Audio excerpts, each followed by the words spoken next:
So happy birthday தலைவா, 75th birthday. இன்னும் எவ்வளோ வயசானாலும் நல்லா நீங்கள் சூப்பராக எனர்ஜெட்டிக்காக படம் நடிச்சுக்கிட்டே இருக்கணும். 100 வயசு இல்லை 200 வயசு வரைக்கும் நீங்கள் நல்லா பண்ணுங்க, சரிங்களா?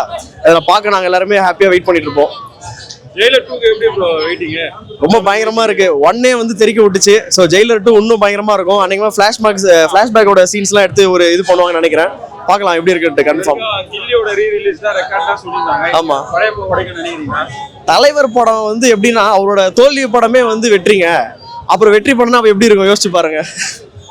விஜய் ரசிகர்கள்லாம் விஜய் அரசியல் மேடைகள்ல வந்து தலைவர் அரசியலுக்கு வரேன்னு சொல்லிட்டு வரல அப்படின்ற வந்து மறைமுகமா தாக்குறாங்க.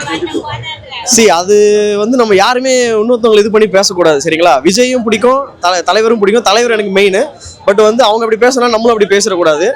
அவங்க வழியில இருக்கட்டும், நம்ம வழியில போட்டோம். தனி வழியில நம்ம தலைவர் போற மாதிரி தனி வழியில போட்டோம், சரிங்களா? அவரு எதுவாக இருந்தாலும் உண்மையா தான் பேசுவார். என்னால முடியலன்னு சொல்லிடுவார். அவர் வந்து மக்களை வந்து நான் வரேன்னு சொல்லிட்டு அவர் எதுவும் நம்ம யாருமே இது பண்ணல. எனக்கு ஹெல்த் கண்டிஷன் சரியில்லை சொன்னா வந்தா எனக்கு பிரச்சனை சொல்லிட்டு அவர் அதுக்கேற்ற மாதிரி அவர் விலகிட்டார்.